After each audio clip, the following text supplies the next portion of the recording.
sitting? Sorry. Yes, yeah.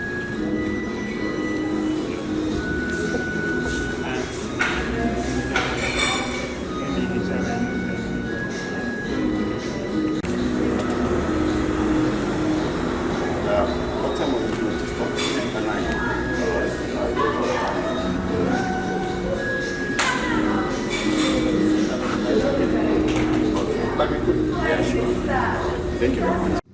Kuingia Mombasa ni harusi, kutoka ni?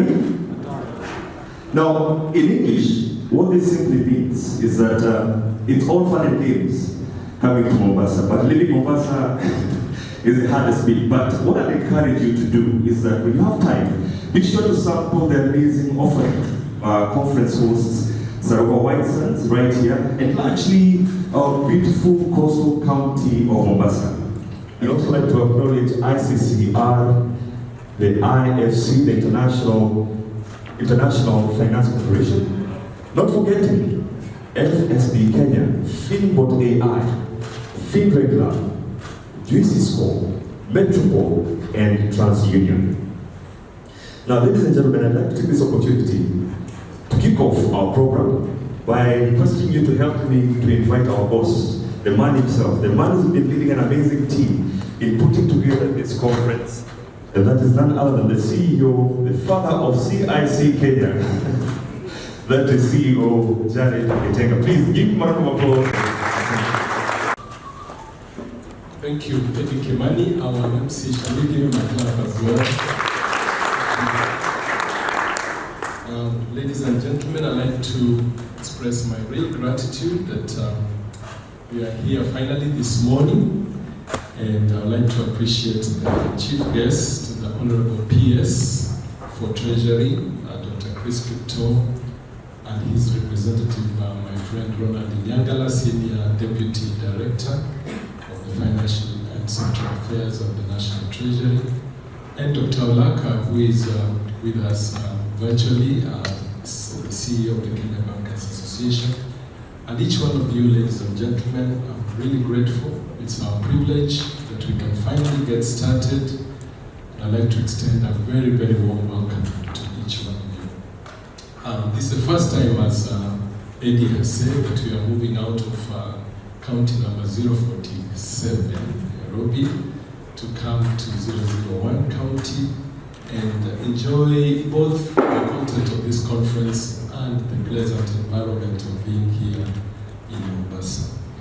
A few remarks just to welcome each one of you is to say that for us at CIS Kenya, this is really something we have always looked forward to. We have had biannual conferences. This is the 6th one. We believe we'll be here for a long time, so 6 is just at the beginning of the journey.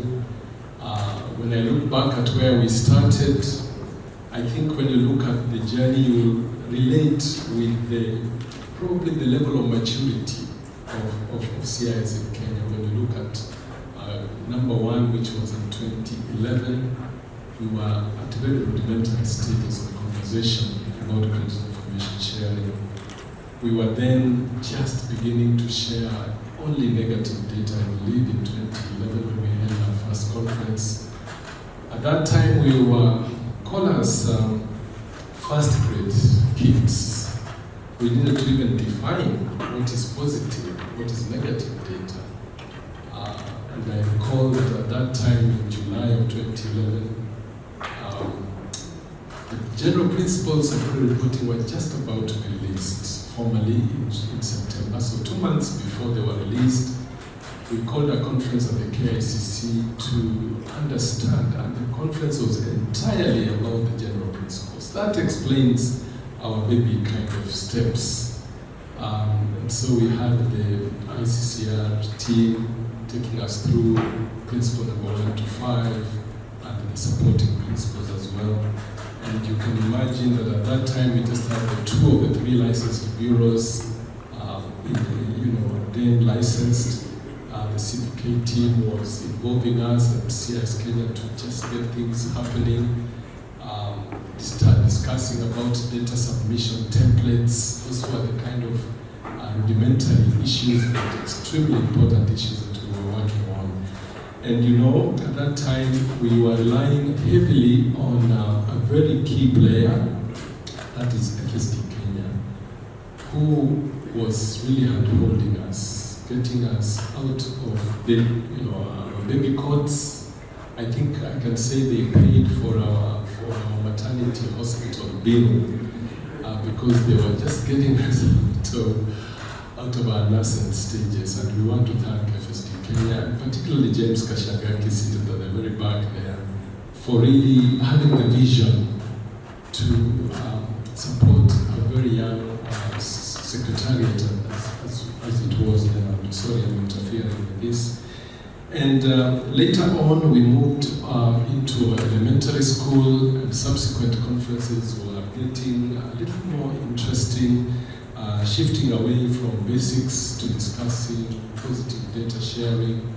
We managed to secure amendments to the regulations so that we could now start sharing positive data. And not just for commercial banks as was initially, but getting other players into the room. And so CIS Kenya was then tasked to try and expand the range of players who are participating. And the bureaus did an excellent job in collecting more and more data. And at that time, we were interested in seeing that this data could be submitted efficiently to all the 3 bureaus that are licensed. And we'd like to thank the IFC because they got involved with the central bank in setting up a project which we were privileged to participate in, to see to it that the templates were enhanced so that we could start sharing daily rather than monthly, as well as understanding the credit scoring environment. As we grew further, KBA continued to host us, the Kenya Bankers Association, host our secretariat in their offices, and as we grew, the central bank thought it was appropriate for us to get out of the KBA now, give us space at the Kenya School of Monetary Studies, and I would also like to thank the central bank. I know they are represented here, the bank's membership department, as we thank KBA because they really did a great job in nurturing our early stages. As we progressed, we are now, I think, in early adulthood. I think early adulthood talks more about alternative data and how the future of credit reporting in Kenya, as well as across the continent, could benefit from the data that is available. Data, as Eddie said, has become so important, and we need to expand the range of data that is available. And for that reason, we are also grateful for the FinReg Lab that we are partnering with to ensure that as a country and as an economy, we can organize our thoughts around alternative data in a manner that can inform policy and ensure that we have a structured conversation going forward. All these players have been so important to us, and that's why in this conference we are very happy that some fintechs are actively involved in our conversations today so that we can speak more about how data can be used for expanding this mechanism and making scoring more effective. I would like to speak further just to thank the PS Treasury, the Central Bank, for enabling us to assemble here. I'd like to thank the various participants who responded to our invitation across the continent and welcome you to this very important conversation. It's now my privilege to welcome Habil Olaka, who is the CEO of the Kenya Bankers Association and the treasurer in our governing council. They ensure that the bankers, commercial banks who are their members, are regular subscribers to this mechanism. The reason he's unopposed as the treasurer of the CIS Kenya Governing Council is because banks are the largest contributors in terms of subscription to CIS Kenya, and Habil has been extremely diligent in ensuring that banks play their part, both in supporting the framework of the association, as well as in making use of the data that the bureaus provide. So please join me in welcoming Abel to make some remarks before we invite the chief guest. Please give him a hand.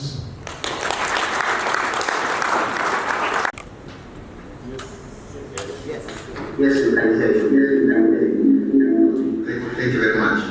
So, let me maybe start by recognizing the Principal Secretary for the National. Let me also recognize the Principal Secretary, State Department of MSMEs, Susan Manini, who I understand is also represented by Representative. Let me also recognize the presence of the speaker who has just been speaking before me, who is the CEO of the Credit Information Sharing Association of Kenya, Mr. Getenga, especially FSD Kenya, the industry bodies responsible for banking, microfinance, and digital finance. I positively really physically because of technology. We are now able to effectively be able to participate in both this important function and also the other function that I have in the role. So thank you very much. Now, this conference is an important event for the banking sector as it provides an opportunity for pertinent conversation and knowledge exchange amongst industry players, subject matter experts, policy makers, and regulators on the use of is a vital piece of infrastructure that contributes to effective credit underwriting, enhances access to credit, and minimizes risk of double indebtedness. The key interest from KBA's members is the growth of the CIS framework. We proudly look back at the long-standing contribution to the establishment and continuing sustenance of this mechanism. At its inception, when impactful extension of credit, the banking sector in Kenya has ensured that we do not just pay submit service to the growth of the CIS framework.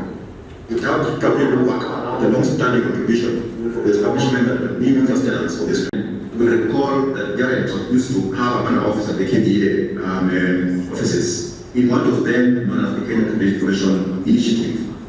Before, of course, graduated to the organization that it is today, and at the time, I think almost a whole meeting at the SMS comments. Through our consistent but interest capping regime, whose outcome was slow down and effective extension to the private sector. Following an extensive national conversation, the move was seen as progressive, and through the leadership of the Central Bank of Kenya, this policy will 53% of the total industry assets have had their scoring models approved and at different levels of implementation. The remaining 11 are at fail of the credit scores. Studies have proved that the inclusion of non-credit data in credit scoring helps in Extension's financial inclusion agenda, which directly links into the bottom-up transformation agenda. This approach will not only expand the range of to progress alternative data in Kenya to higher and sustainable records. I encourage our banks to engage in the roundtable.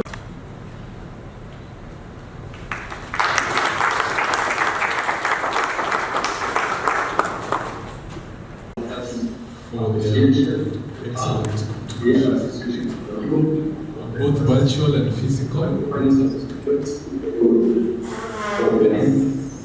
So it's now my pleasure. It's now my pleasure to welcome our chief guest, and I'm really delighted that the Honorable PS really wanted to be here. He planned, and I know exactly how keen he was, and giving us Ronald to speak to us this morning is also an honor to us, and we want to welcome Ronald, the Senior Deputy Director, to kindly make the remarks on behalf of the PS. Let's give a hand of welcome to Ronald. The representative of the PSMSME, Dr. Habil Olaka, my good friend, Kenya Bankers Association, the lead financial sector specialist, World Bank, Liz Maria, the CEO of Credit Information Sharing, my friend Jared. Thank you for leading this team so well. After listening to your history, I call you unsung hero. The senior program officer, Bill and Melinda Gates Foundation, Ms. Anne Mark Wallace, representatives of the various financial sector deepening across the continent, and that of Kenya, of course. Thank you very much for supporting us. The various financial institutions in Africa, including national treasuries and ministries of finance, central banks, society regulators, authorities from various countries, commercial banks, development finance institutions, digital lenders and fintech, industry body responsible for banking in various countries, and the innovators in the room. Good morning. This morning I have a difficult role. I was to come here as a technical officer, but my boss asked me to read his remarks. So I'll be reading his remarks. He really wanted to be here, you can be sure. But Treasury is a busy place. You need to appreciate that the program changes one after another time. I also recognize my colleagues from the National Treasury, Kenya, who have supported this process as we have planned this conference. So let me read his remarks as we open this conference. I am very pleased to be here with you today to officiate the opening ceremony of the 6th CIS conference that brings together the continent's credit market players to review the opportunities under the theme harnessing alternative data and unlocking credit potential. This conference comes at an opportune time when the world economies are seeking ideas that promote access to credit to individual and MSMEs at affordable rates and with minimal or no collateral requirements. SMEs account for majority of business worldwide and are important contributors to job creation. And of course, even in Kenya today, our GDP, about 34 to 40% is contributed by this group, with every new job coming on the market close to about 90%. SMEs represent about 90% of business and more than 50% of employment worldwide. Formal SMEs contribute 40% of national gross domestic from emerging economies, which is consistent with what the data gives us in our country, Kenya. Thank you. These numbers are significantly higher when informal SMEs are included. There are two types we are talking about, the formalized ones and the informal one. And having been in this space for the last few years, I now know better in terms of these players on the market. According to the World Bank data, 600 million jobs will be needed by 2030 to absorb the growing global workforce. Those of us coming from the continent of Africa, you appreciate the pressure of job creation and the many young people in our countries. It is called the dividends from the young population, but we need to provide for them an opportunity. Ladies and gentlemen, Kenya is still smarting from the adverse effects of COVID, and I'm sure even other players in this room, pandemic that led to disruption of supply chains, economic slowdown, and elevated inflation. The Kenya government interventions have focused on supporting individuals and MSMEs in their path to recovery. It is in this regard that the Kenya Kwanza government has introduced the Hustler Fund and continue to support efforts to de-risk lending and cushion borrowers through multiple initiatives and reforms, including the Kenya Credit Guarantee Scheme, the Business Registration Services, Credit Information Sharing, the Credit Repair Framework, and the upcoming Rural Credit Guarantee Scheme under the Rural Kenya Financial Inclusion Framework. I happen to have played a role in most of this initiative as a technician, but today I speak as the PS. Since the establishment in May of the Movable Properties Security Rights Registry, it has evolved to become an important framework for access to credit and an enabler. The registry follows a functional approach where all rights in movable assets created by an agreement and secure the payment of or other performance of the obligation can be registered. Lenders are able to assess the risks and evaluate the borrowers who wish to rely on the movable assets. This registry will continue to receive government support to enhance the effectiveness as a tool for financial inclusion. In our recent review of this guarantee scheme, we have had an interaction with this movable registry, and we have a story to tell. The Financial Inclusion Fund, popularly known as the Hustler Fund, launched 5 months ago, has proved that it is possible to correct market failures, problems at the bottom of the pyramid, and to cushion MSMEs against high cost of credit. Through this initiative, the government is actively lifting those from the bottom of the pyramid through structured products in personal finances, including savings. One of the component of this that is really amazing is the savings component, where we have over 1 billion savings that have been realized. Credit insurance and investment.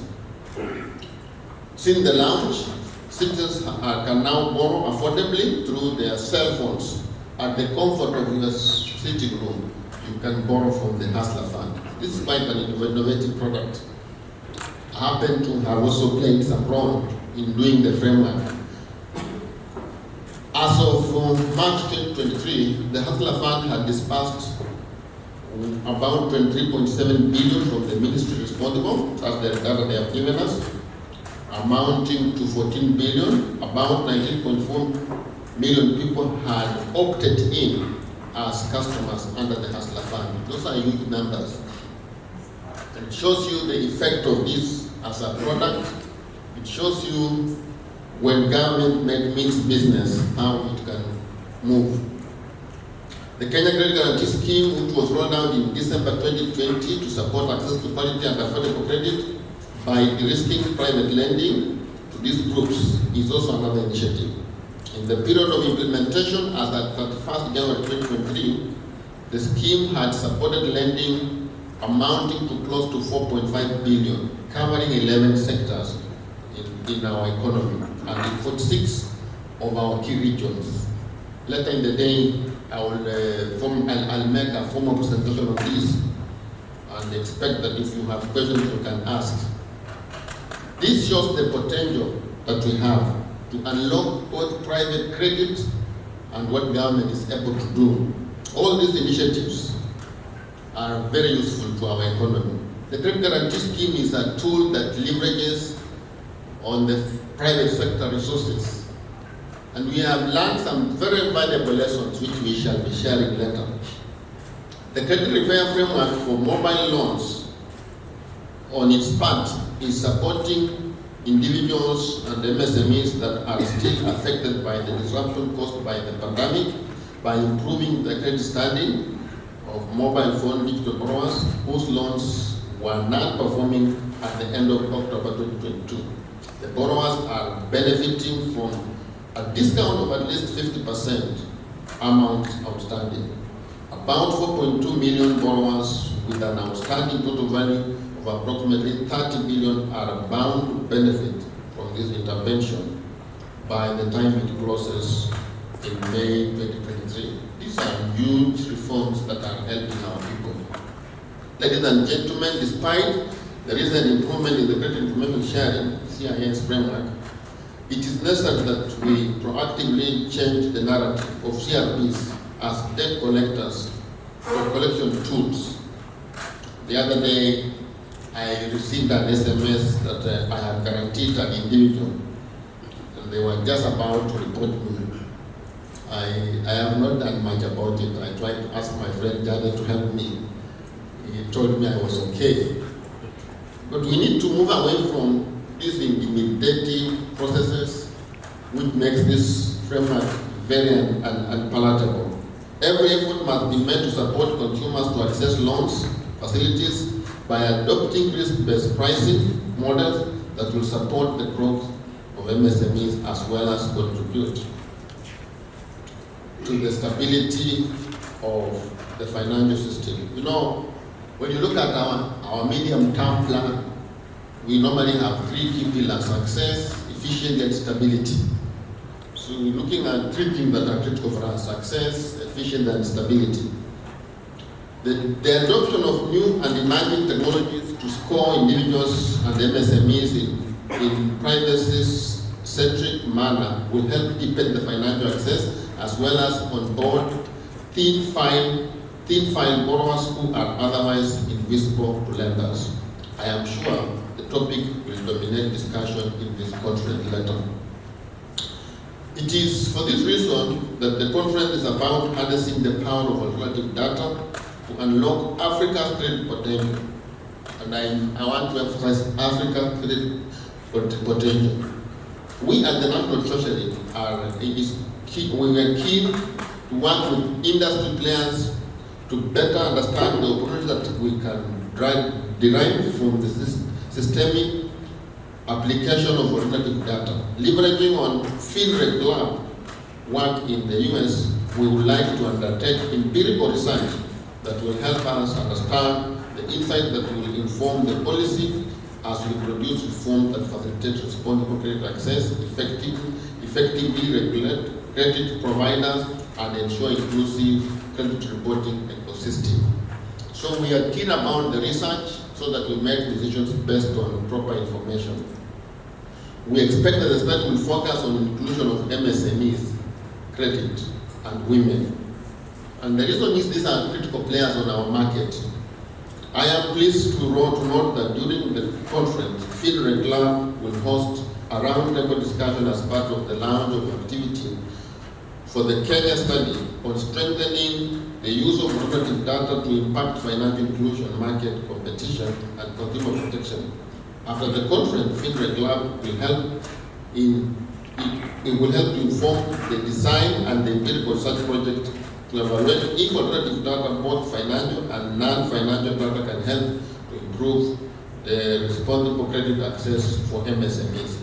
It will also establish that data types may be particularly effective and underwriting of MSMEs and women-owned business. I encourage market actors to engage in discussions and research topics through various working groups to inform the creation of more inclusive credit systems. I expect production of market insights reports and regular updates on the progress of the study. In other words, it's good for, as the study is going on, you keep updating us at the National Treasury so that we can support where we need to support. How the findings will help to advance the broader efforts to bring responsible financial services to underserved and vulnerable population, critical steps towards the financial security and the economic well-being of our people. The focus of all our work should be the common humanity, those who are at the bottom of the pyramid, those who want to lift from poverty, those who want to move to the next level, those who are running small-scale businesses in their markets, and even those who are involved in various things. So we need this study to help us to undertake this. I am keen to review the findings that will be presented on the types of data and analytics, the analytics being used to underwrite MSMEs, lenders' input on regulatory and legal challenges of the providers, providing small business credit and combination of responsible way of alternative data may be used to expand the financial inclusion. The focus here is the word financial inclusion, how to include the majority of the people. This will particularly be important to us as the National Treasury.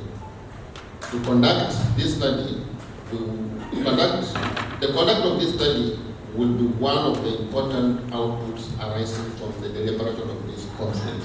So for us, this is one of the crucial outputs from this conference. With these remarks, ladies and gentlemen, it's now my pleasure to declare this conference officially opened. Thank you very much for listening to me.